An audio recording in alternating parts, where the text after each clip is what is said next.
Goed, ons skriflesing dan uit Matteus 5 vers 1. Matteus 5 vers 1. Ekskuus tog. En toe hy die skare sien, het hy op die berg geklim. En nadat hy gaan sit het sy disippels na hom gekom. En hy het sy mond geopen en hulle geleer, let wel, en gesê, salig is die wat arm van gees is, want aan hulle behoort die koninkryk van die hemele. Salig is die wat treur, want hulle sal vertroos word. Salig is die sagmoediges, want hulle sal die aarde beerwe. Salig is die wat honger en dors na die geregtigheid, want hulle sal versadig word. Salig is die barmhartiges, want aan hulle sal barmhartigheid bewys word.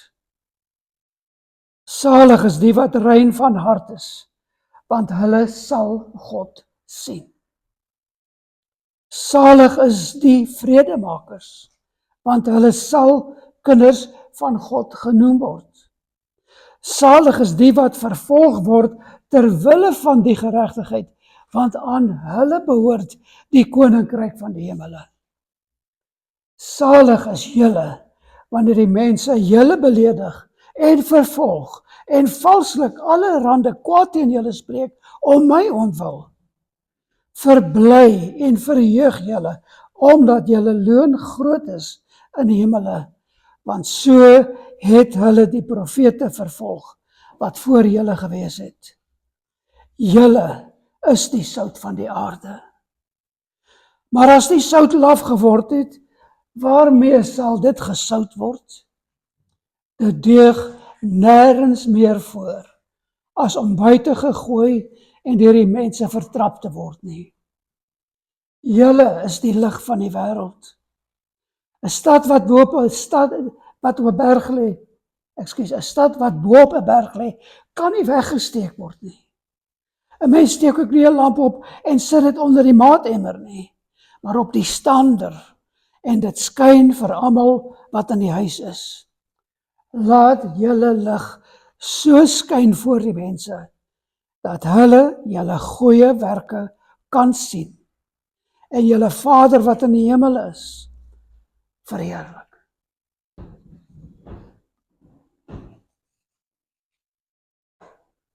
Here, maak ons nou weer eens stil voor U. Ons het gesing, Here. Leer ons U weer. En mag U dit nou doen, Vader. Laat ons hoor en verstaan, maar laat ons hierdie waarheid aangryp en ons harte bewaar en dit dan uitleef, Vader, tot U verheerliking alleen. Amen. Wanneer ons na die woord van die Here gaan, dan sien ons dat in God se woord berge 'n baie groot rol speel, 'n kardinale rol speel. Want dit is in die meeste gevalle op 'n berg, dat God hom op 'n besondere manier aan sy mense openbaar. Met ander woorde, wanneer God homself aan sy mense openbaar, dan doen hy dit gewoonlik op 'n berg. En in 'n sin is dit simbolies, want dit is uit ons aardse perspektief, is dit die hoogste plek wat ons op aarde kan kom. En dan is dit daar waar die Here die mens ontmoet. Maar dit is nie net daar nie. Maar by besondere geleenthede het die Here dit nog altyd op 'n berg gedoen. As ons na Exodus 3 gaan, op die berg Horeb, verskyn God aan Moses in die brandende braambos, en hy sê aan Moses, trek jou skoene uit, want die grond waarop jy staan, is heilige grond. Dit is in Exodus 3 vers 5. Met ander woorde, God openbaar homself in en deur sy heiligheid. En hier ontvang Moses die opdrag om God se volk uit Egipte te gaan lei. En dan verder in Exodus 19 en 20 op die berg Sinai, gee God aan Moses die tafels van sy wet, om sy wet aan die volk te gee. En die boodskap wat hy gee is, dit is die bepalings waar volgens julle moet leef in die land wat ek aan julle gaan gee. Dit is hoe julle moet leef om anders te wees as die wêreld. Dit is die standaard wat ek stel. Die derde berg wat ons in God se woord kry, is die berg Sion. En op Sion openbaar God sy koningskap en sy teenwoordigheid en openbaar hy die feit dat hy op 'n besondere manier, op besondere tye, op besondere manier by sy volk is in 'n kennelike teenwoordigheid. Ons dink byvoorbeeld, was juis op Sion waar Dawid die ark gaan bære het, toe hy dit teruggebring het. Dit is waar die tempel gebou is, waar Jerusalem ontstaan, waar Jerusalem gebou is, al daardie dinge. En byvoorbeeld by die tempel waar God homself openbaar het, op so 'n besondere manier. So ek dink u verstaan dat Sion, die berg Sion, is vir die mens, vir ons as gelowiges hier op aarde. Dit was die plek in Israel se tyd van God se teenwoordigheid.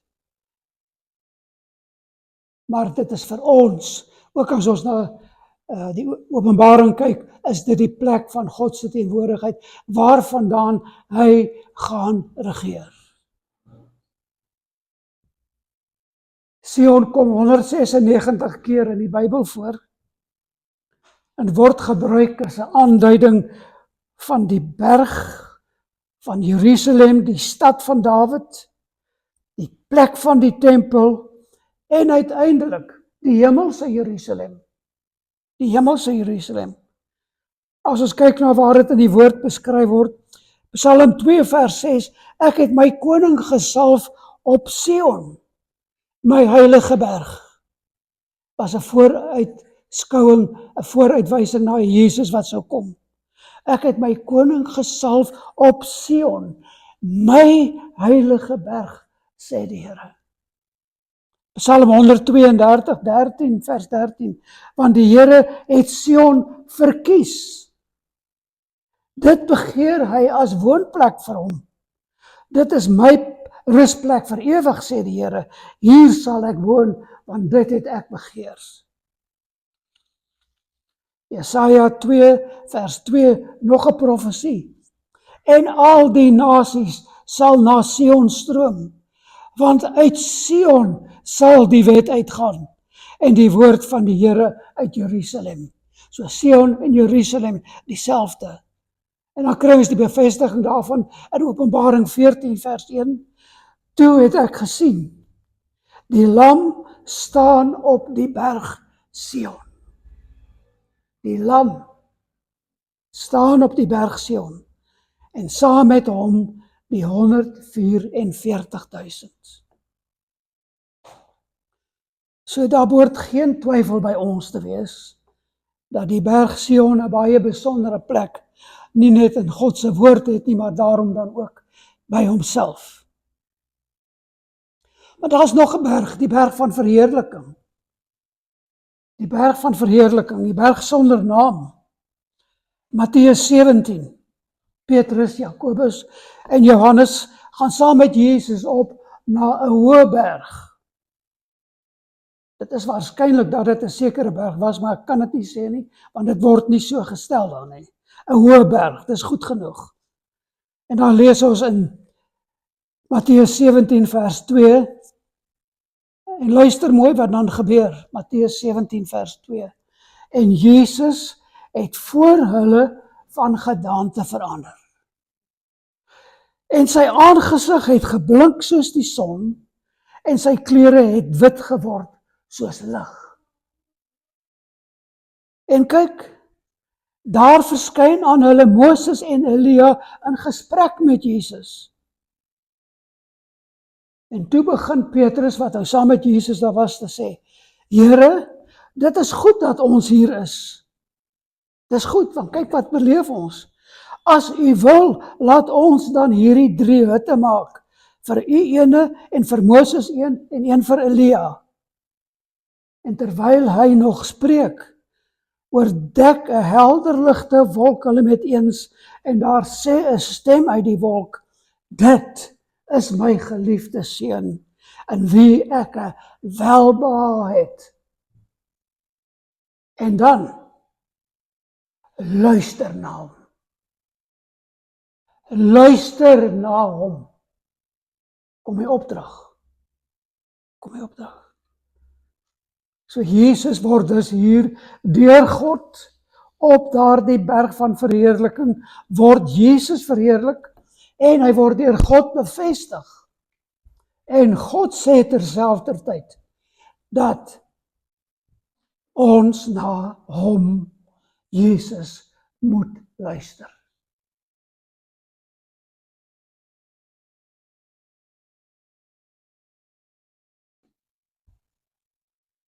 Wat sien ons hierso? Saam met Jesus verskyn daar ewe skielik Moses. Moses wat die wet van God verteenwoordig.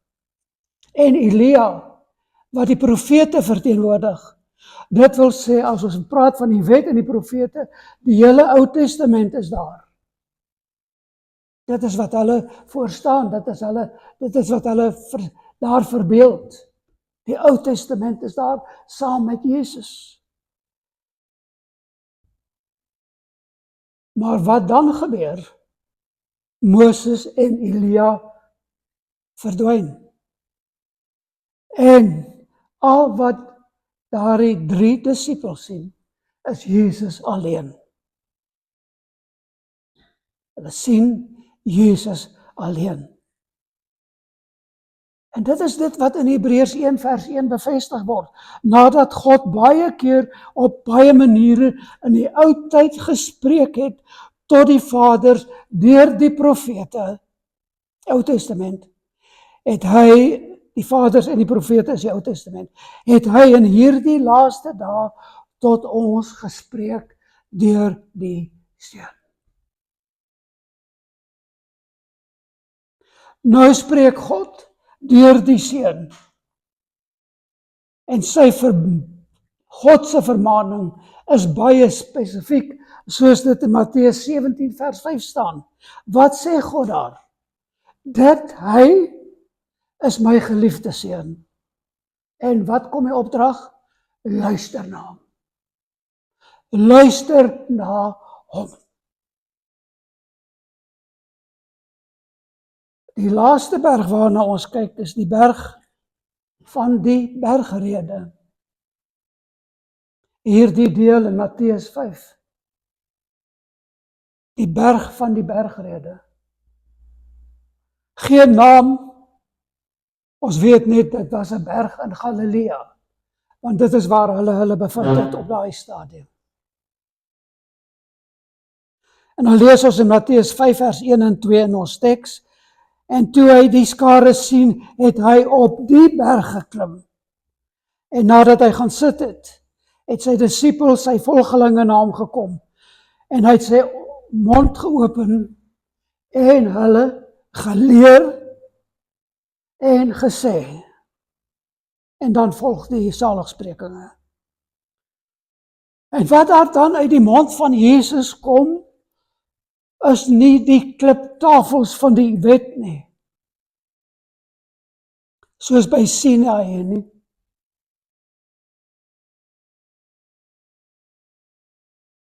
En dit is ook nie 'n bevestiging van sy teenwoordigheid, soos by die berg Sion nie,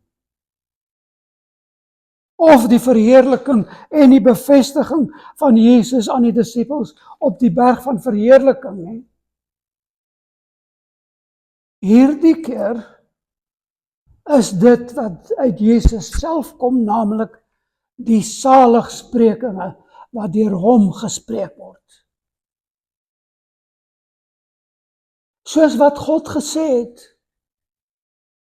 hy gaan julle leer, en daarmee saam, luister na hom. Geliefdes, ek bid dat julle sal begin verstaan dat die deel waarmee ons besig is, 'n baie, baie besonderlike deel van God se woord is.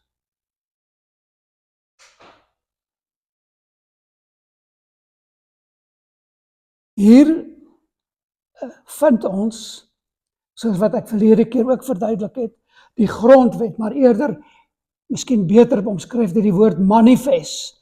Die manifest van Jesus, die redder wat deur God gestuur is. Hy wat ons redder is, hy wat ons heiligmaker is, hy wat ons Messias is. Hier kom hy, en hy doen, soos wat in Johannes 14 vers 6 beskryf word, hy wys vir ons die weg en die waarheid en die lewe. Die weg, die waarheid en die lewe. Hier is die absolute verwoording daarvan. Daarom word dit genoem die manifest van die koning, die manifest van die koninkryk van Christus Jesus. Wat is 'n manifest? 'n Manifest is 'n verklaring waarin 'n leier of voorsitter of wie ook al van 'n liggaam duidelik en kragtig uitspel, dit is wie ons is, dit is waarvoor ons staan, en dit is hoe ons dit gaan doen. Dit is 'n manifest. Dit is wie ons is, dit is waarvoor ons staan, en dit is hoe ons dit gaan doen. En dit is presies wat hier in die saligsprekinge plaasvind. Dit is die lering van Jesus Christus, soos dit in vers 2 gestel word. Dit is die stem uit die hart van ons heiligmaker en redder, ons Messias Jesus Christus. En elke deeltjie van hierdie saligspreking is dit wat hy in sy eie lewe gemanifesteer het. Hy sê nie vir ons om iets te doen wat hy nie self gedoen het nie.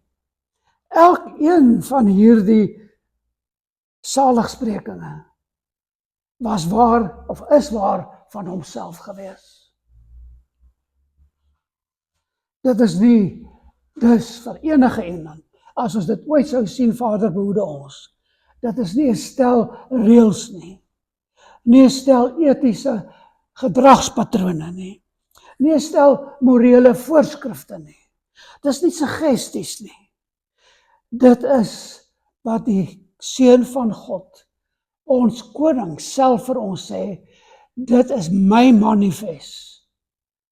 Dit verduidelik wie ek is, wie julle moet wees, en hoe ons moet lewe.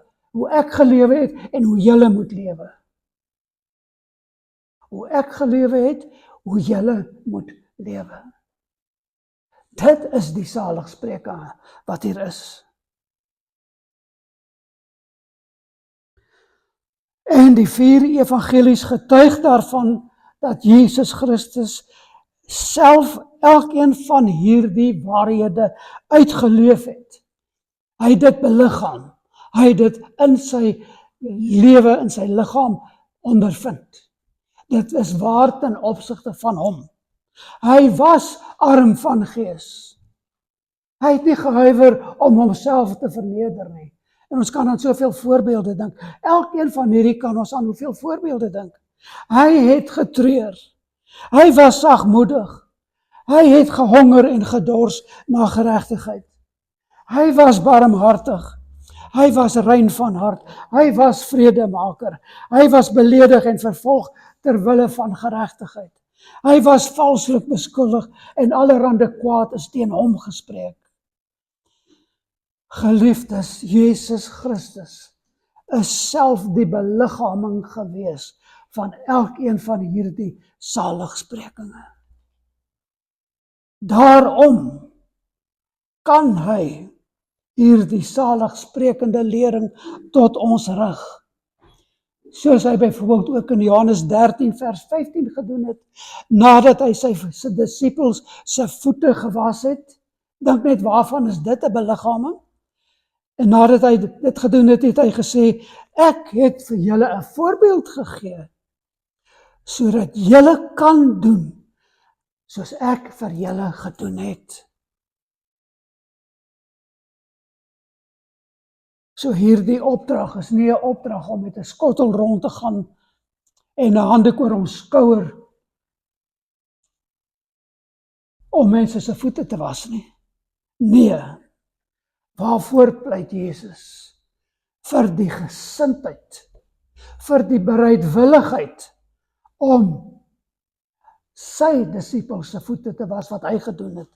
Met ander woorde, dat ons onsself nooit bo enige iemand moet stel, dat indien dit ooit van ons verwag sou word, wat baie onwaarskynlik is in ons tyd, om iemand se voete te was, maar eerder dat ons die gesindheid in ons sal hê, dat ons ons nooit te hoog sal ag om vir enige iemand enigiets te doen.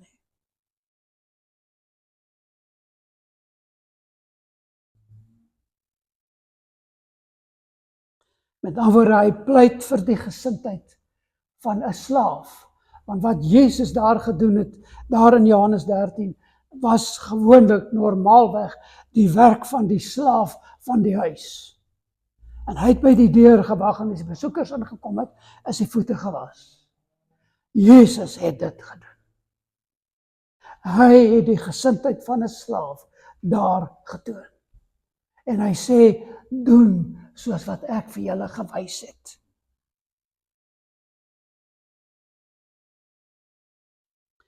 En dit is met ander woorde 'n gesindheid om ons nooit en nêrens te hoog te ag om enige plek te dien nie. Dit is wat Hebreërs 12 vers 1 ons ook aanmoedig. Hebreërs 12 vers 1, laat ons ook elke las af lê. Maar ook die las van hoogmoedigheid, van dink ons is beter, ons doen nie sulke dinge nie. Ek gaan dit nie vir hom of vir haar doen nie. Laat ons elke las af lê. En die sonde wat ons so maklik omring. En met volharding die wedloop loop wat voor ons lê.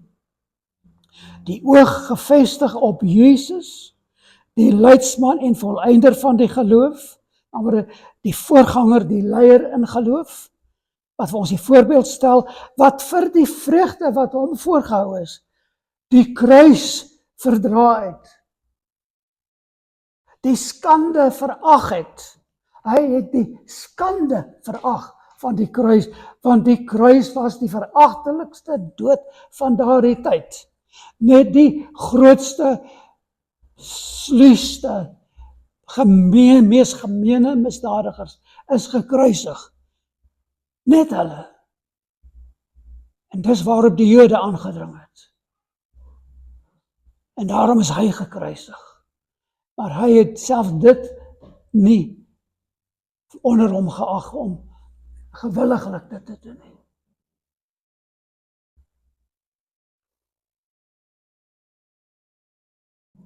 Die oog gefestig op Jesus, sê die skrywer van die Hebreërs. Die oog gefestig op Jesus. Wanneer ons aan 'n wedren deelneem, of het nou met 'n fiets is, of ons hardloop, of wat dit ook al mag wees, of swem, enigiets waar daar 'n wedloop is om te wen, dan haal jy jou nooit jou oog van die wenpaal af nie.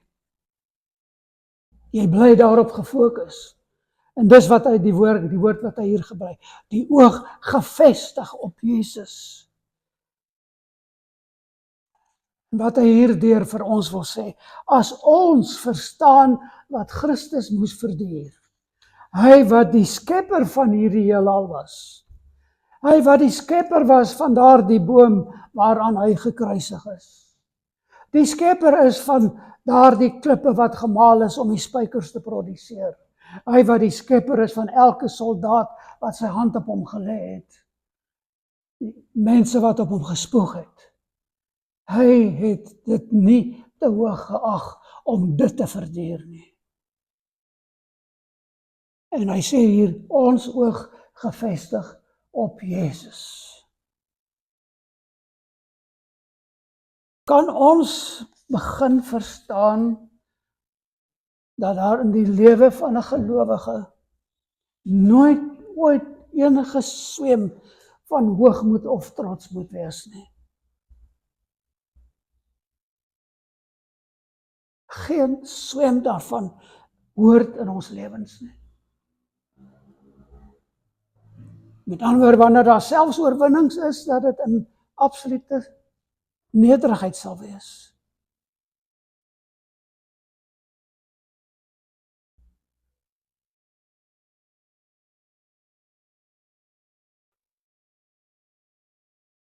As ons dan begin verstaan dat Jesus Christus moes verduur het en verduur het, in die beperkte mate waarin dit vir ons beskryf is en wat ons dit verstaan het, dan moet daar by ons die besef begin inkom, dat wat van ons gevra word, nie te veel is nie. Dat wat van ons gevra word, nie te veel is nie.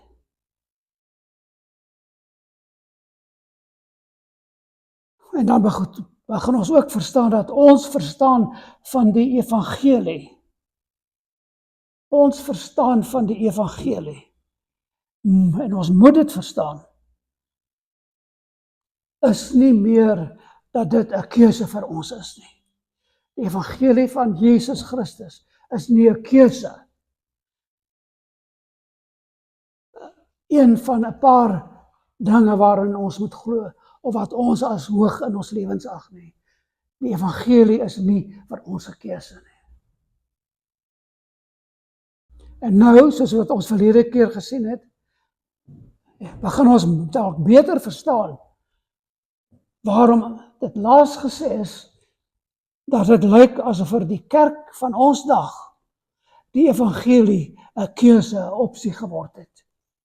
Want die kerk van ons dag is nie meer getrou aan die evangelie van Christus Jesus nie. Dit het 'n gemaklike leefstyl geword.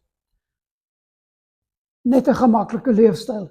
Een van die keuses wat vir ons in ons week opkom, in ons lewe voorkom, in 'n situasie voorkom. Ag, ek weet Jesus het dit gesê, maar hierdie keer nie. Ek sal volgende keer dalk. Nee, ons lewe asof dit wat ons geleer word en wat ons uit hierdie evangelie uitleer, asof dit vir ons 'n keuse is.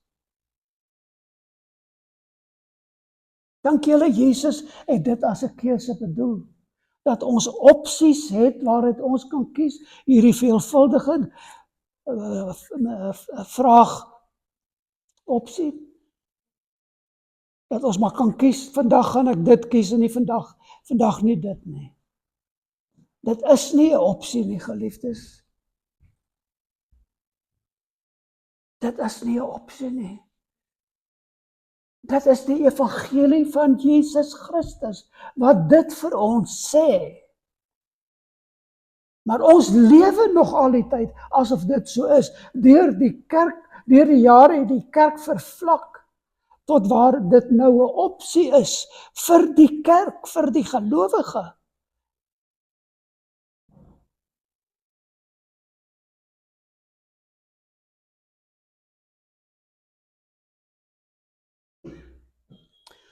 En dit lyk asof ons die werklikheid dat Jesus reeds die ergste wat met ons kan gebeur, naamlik die dood, ons dood op hom geneem het, dat dit dan ook nie die werklikheid van ons geloof is nie.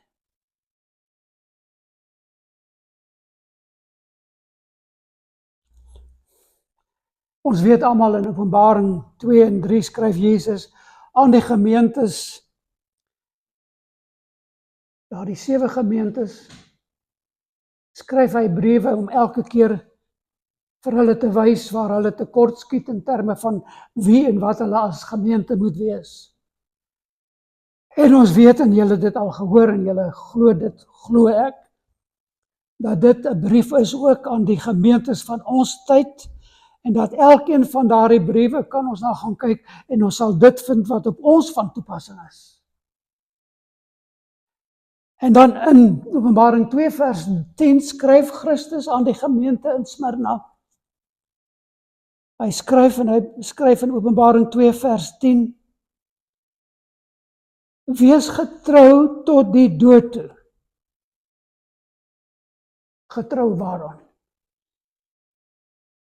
Wees getrou tot die dood toe. Waaraan? Aan wie? Aan jouself, aan jou eie verstaan van die evangelie? Aan dit wat jy self maar dink is wat die kerk behoort te wees? Wees getrou tot die dood toe. En dan kom hy met die belofte, en ek sal jou die kroon van die lewe gee. As jy getrou is tot die dood toe, sal jy die kroon van die lewe ontvang. En hoe kan ons daardie getrou tot die lewe omskryf? 'n heelhartige toewyding om dit, die waarheid wat Christus leer, te gehoorsaam. Wees getrou tot die dood toe.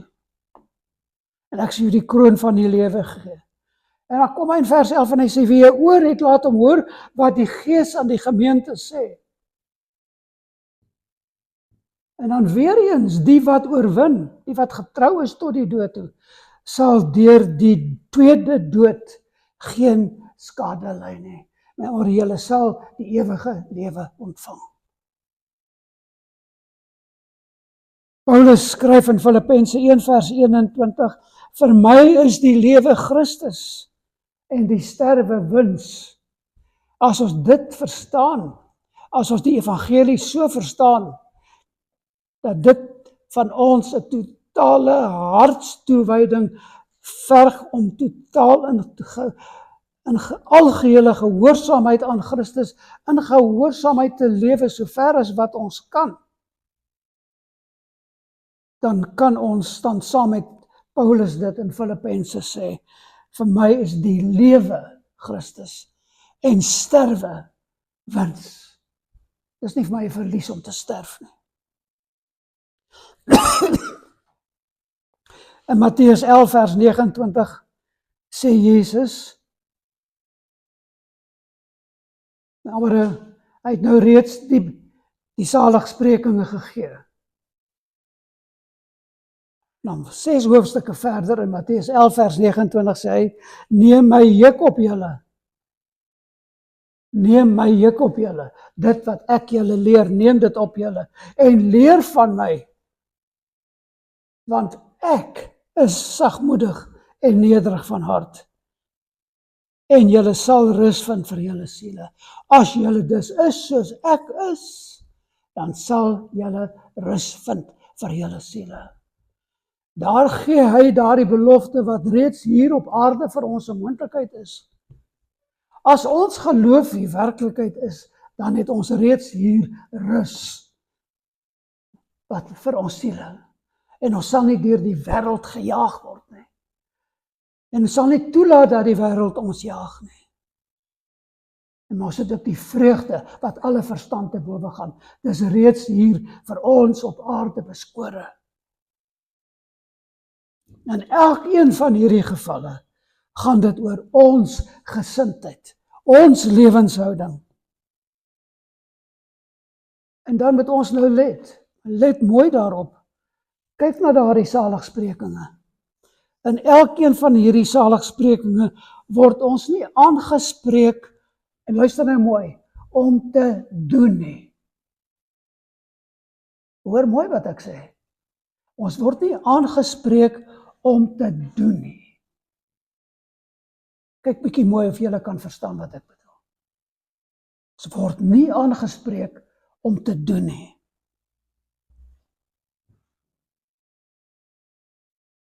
Maar wel om te wees. maar wel om te wees. So moet julle dan wees. So moet julle dan wees.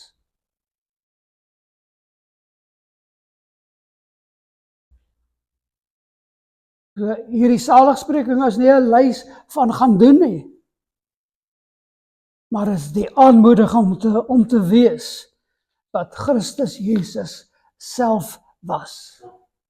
Wat Christus Jesus self was. Maar verstaan die verskil. 'n doenlys is 'n lys van dinge om te doen.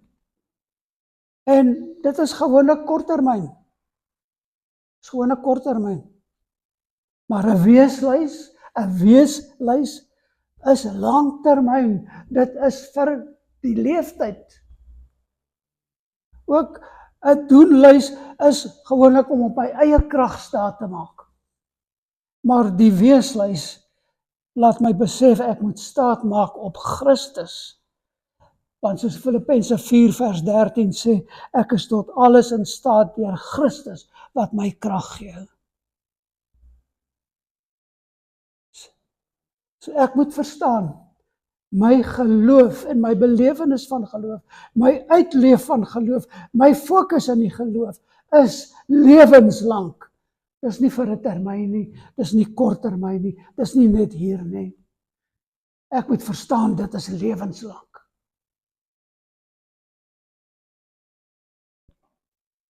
Van die kommentators gee die volgende insigte. Saligsprekinge is nie 'n program nie.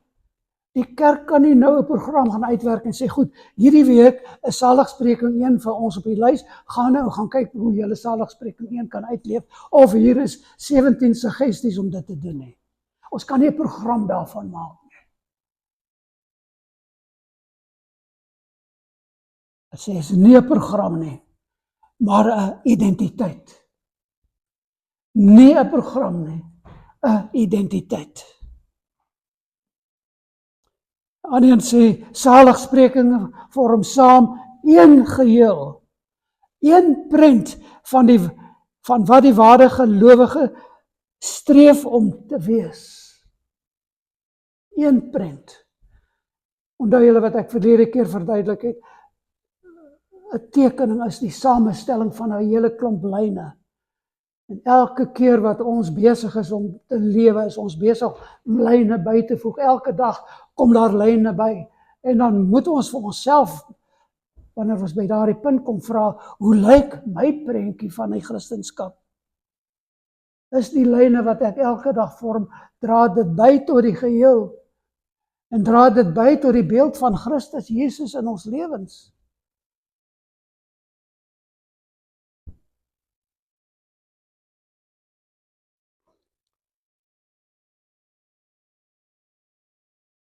En sê daar dieselfde, en ons kan dus nie kies wanneer ons 'n besondere saligspreking wil wees nie. Ons is te alle tye almal. Ons is ten alle tye almal, want ons is een saamgestelde prent deur God. In Jesus Christus is ons daardie een saamgestelde prent. En is ons te alle tye, dra ons die beeld van Christus uit, waar ons ook al is en wat ons ook al doen.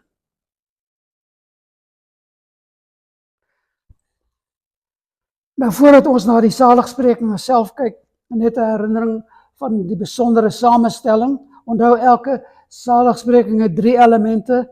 Hy begin met die woord salig, daardie woord makarios, en dan volg 'n beskrywing op wie dit van toepassing is, die tweede element, en die derde element eindig met die beloning wat God gee.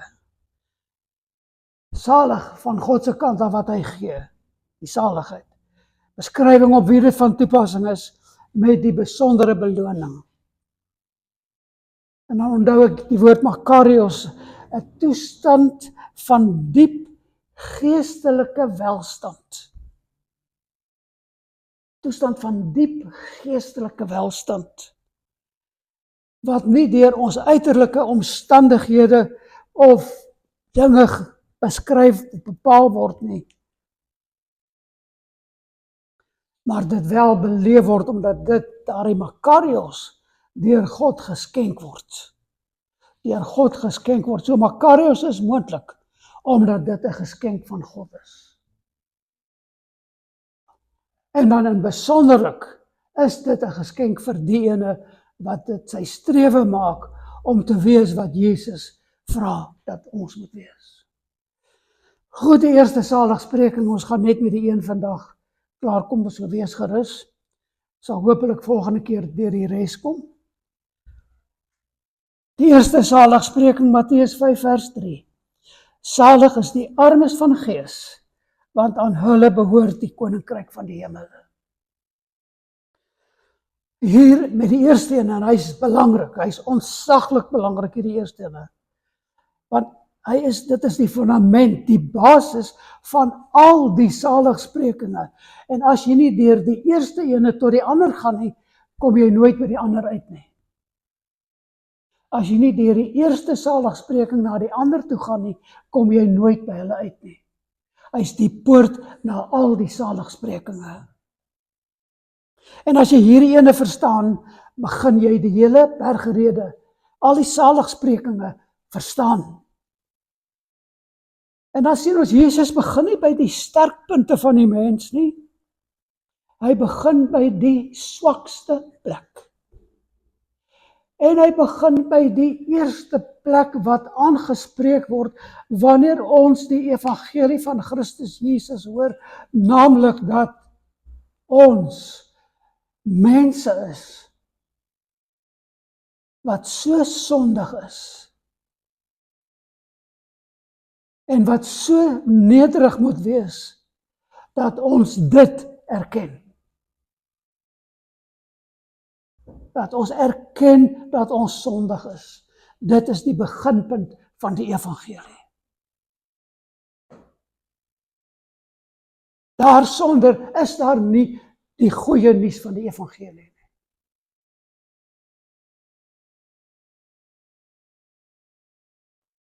Jesus begin nie by ons vermoëns nie. Hy begin juis by ons onvermoë. Ons onvermoë waar ons by daardie besef kom, ons kan nie hierdie sonde oorwin nie. Ons kan nie hierdie sonde oorwin nie. Nie in ons eie krag nie.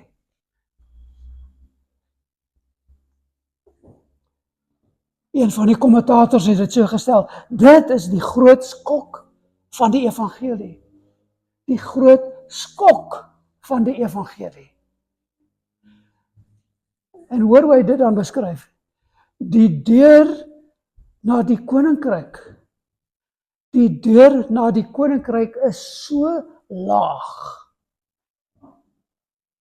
Die deur na die koninkryk is so laag dat niemand regop kan instap nie.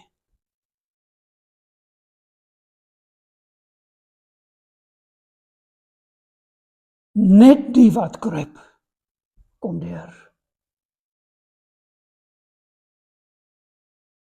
Hoekom?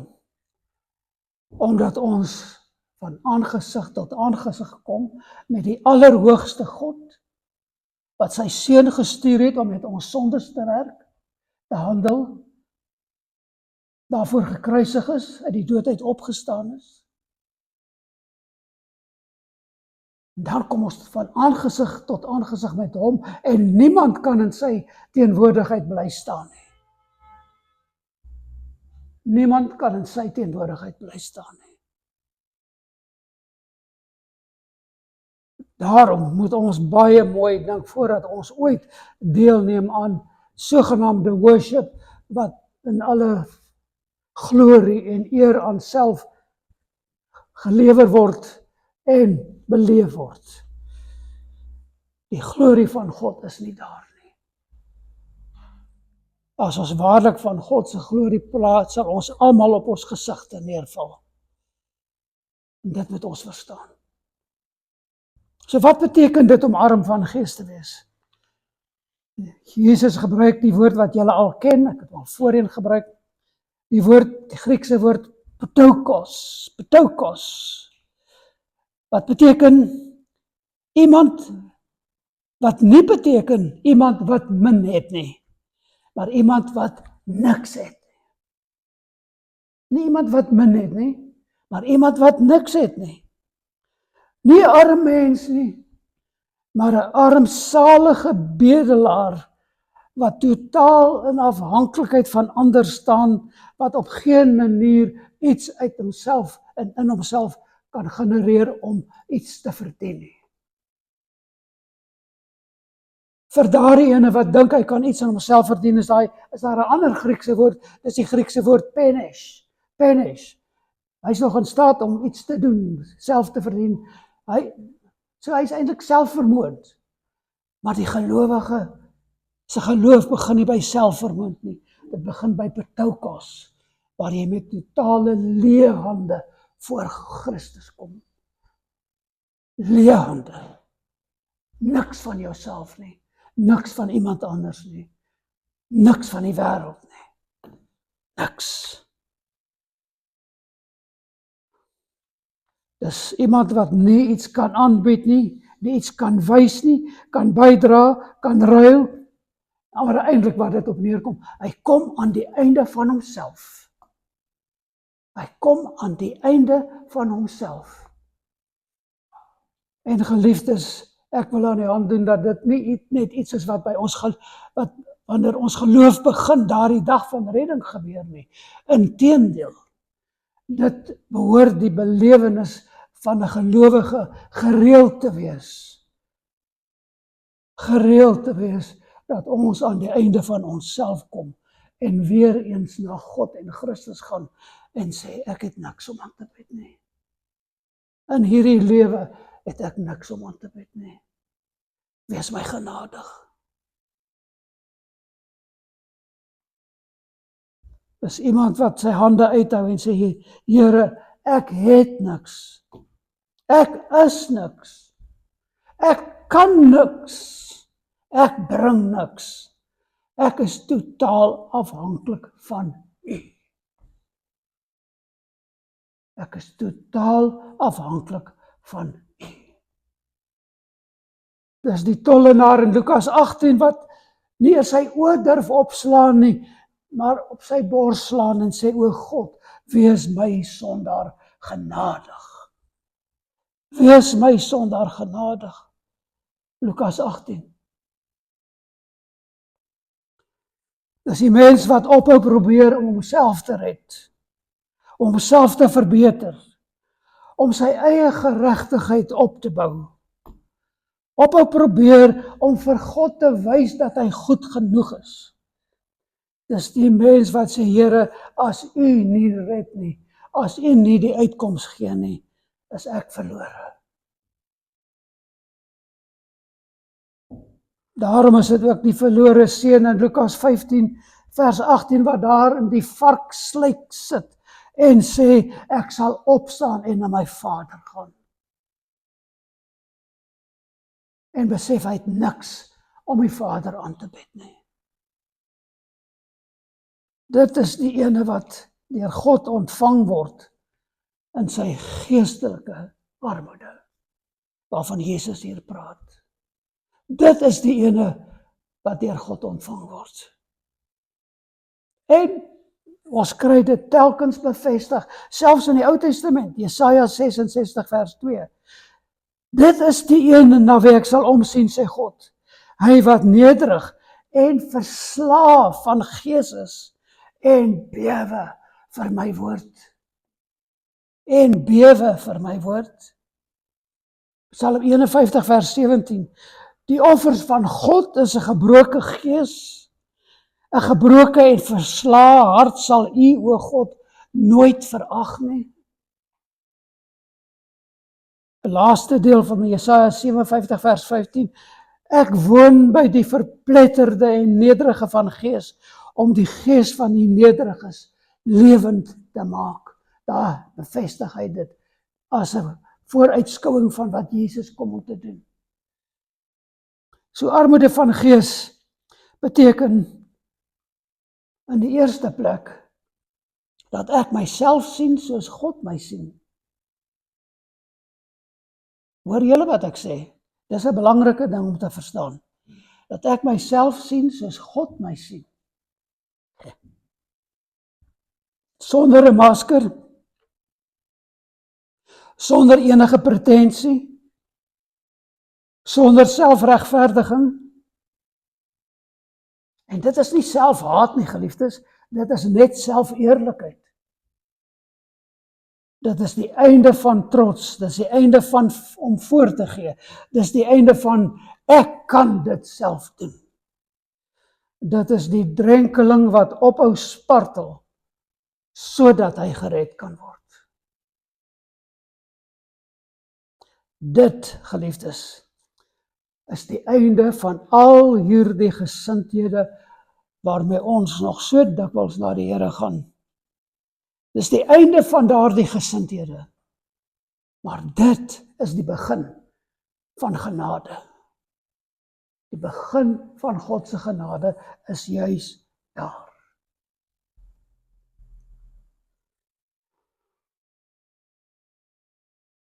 Maar dit vra dan van ons daardie gesindheid om te wees. Want armoede van gees is die teenoorgestelde van die wêreldse mentaliteit. Die wêreld wat sê, glo in jouself. Handhaaf 'n positiewe selfbeeld. Jy het alles wat jy nodig het jy binne in jou. Jy is genoeg. Jy kan dit self doen.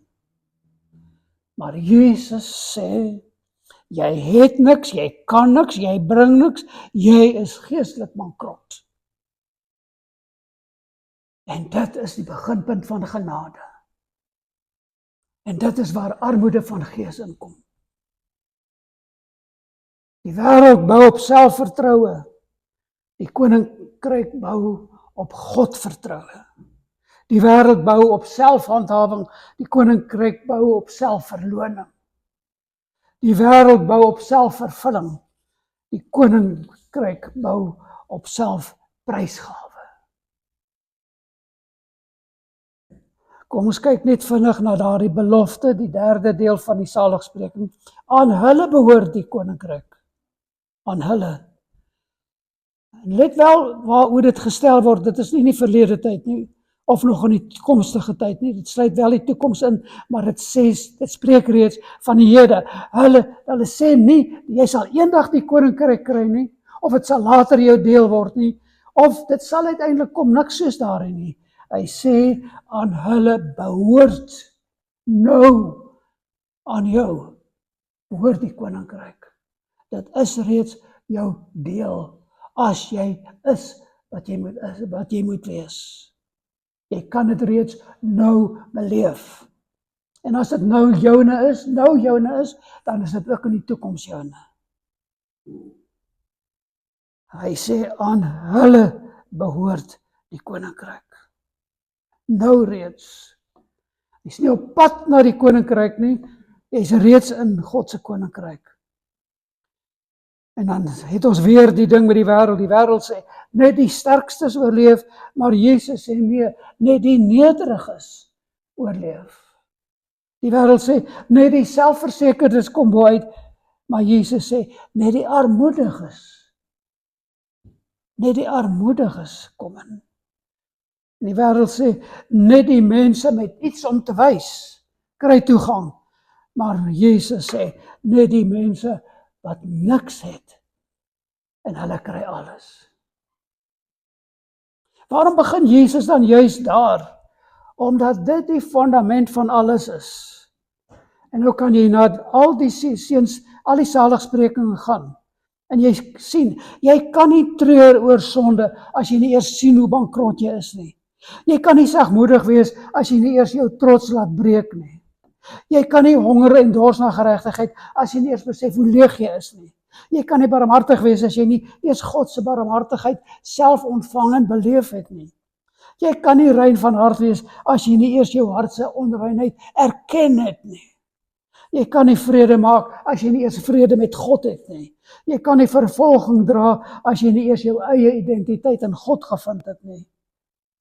So armoede van gees is die eerste tree van die koninkrykslewe, om te besef waar dit begin. Dit is die poort waardeur alles vloei. En dit is dan die groot troos van hierdie eerste saligspreking. En die wêreld kyk op die een wat so is. En hy gaan jou vertrap en probeer om jou te vertrap. En hy gaan dit waarskynlik reg kry. Maar God kyk na daardie ene wat armoedig van gees is en hy sê, aan hom behoort die koninkryk.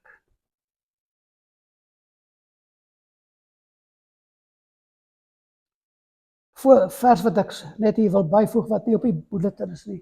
Dink aan Efesiërs 2 vers 10 waar gesê word, God het reeds vir ons pad voorberei. Hoe het hy dit voorberei? Daardie situasies, daardie geleenthede waar dit van ons gevra word om armoedig van gees te wees. Of arm van gees, maak nie saak hoe jy dit noem nie. Daardie situasies het hy reeds bepaal. Hy het reeds vir jou daardie situasies duisende miljoene kere in jou lewe gegee. En hy gee dit daagliks.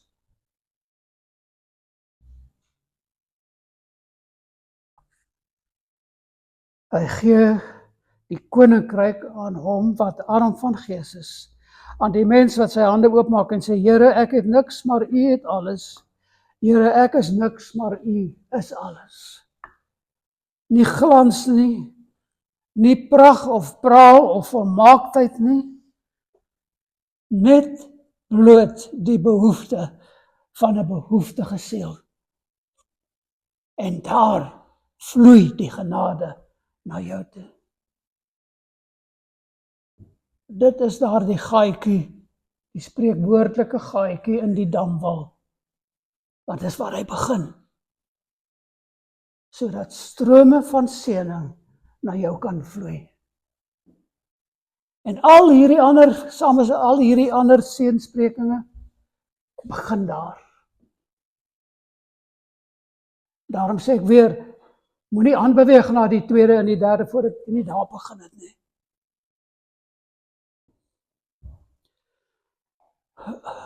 Een bekende kommentator wat ek graag noem, A.W. Pink, het 'n hele boek hieroor geskryf oor die saligsprekinge. En hy som dit so op, hy sê, poverty of spirit is a consciousness of one's emptiness and need. A consciousness of one's emptiness and need, resulting from the work of the Holy Spirit within the human heart. Dit sê, is die werking van God se gees, wat gewoonlik God se woord gebruik om tot die mens te spreek, waar hy begin besef, maar wie en wat ek is. Dan gaan hy aan, it is the realization that we are unworthy and dependent upon Christ. The realization that we are unworthy and dependent upon Christ. Dit is waar het begin. En dan gaan hy aan en hy wys dat die fundamentele, die basiese kenmerk van 'n wedergebore siel is nederigheid, selfvernedering voor God, 'n bewustheid van die eie verlore toestand en 'n hopeloosheid sonder God se genade. 'n Hopeloosheid sonder God se genade.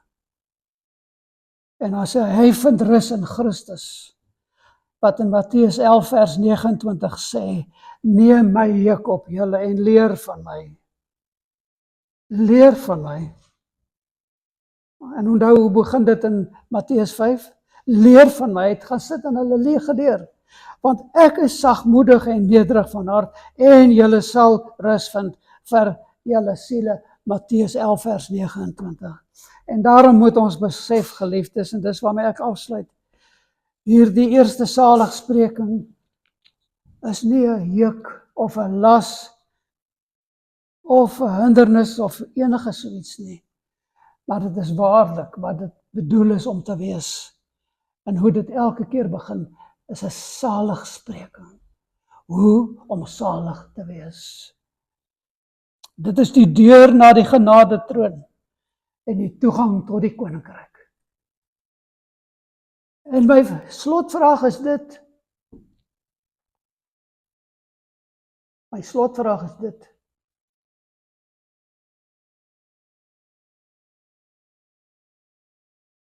Wat moet die Here nog in ons lewens doen om ons by daardie punt te bring?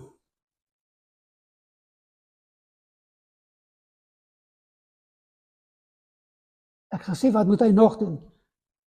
Kom ons los die nog uit. Wat moet die Here doen om ons by daardie punt te bring waar ons besef dat dit is hoe ons moet wees?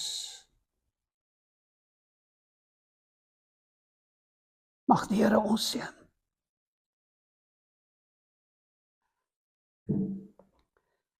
Here, u woord het die spieël opgehou en ons het gesien, Here. Ons het u in die eerste plek gesien, maar ons het onsself ook gesien. Ons het u in die woord gesien, Here. Weliswaar nie soos daardie 3 disippels dit op die berg gedoen het om u in die verheerlikte toestand te sien nie. Maar ons het u gesien, Here. Want ons het in u woord gelees, daardie woord wat u beskryf en daardie woord wat tot ons spreek en sê, so moet julle dan wees. Salig is die armes van gees. Help ons, o Vader. Help ons asseblief. Doen aan ons wat nodig is om arm van gees te wees. Dit, Here, is ons gebed. In Jesus se naam.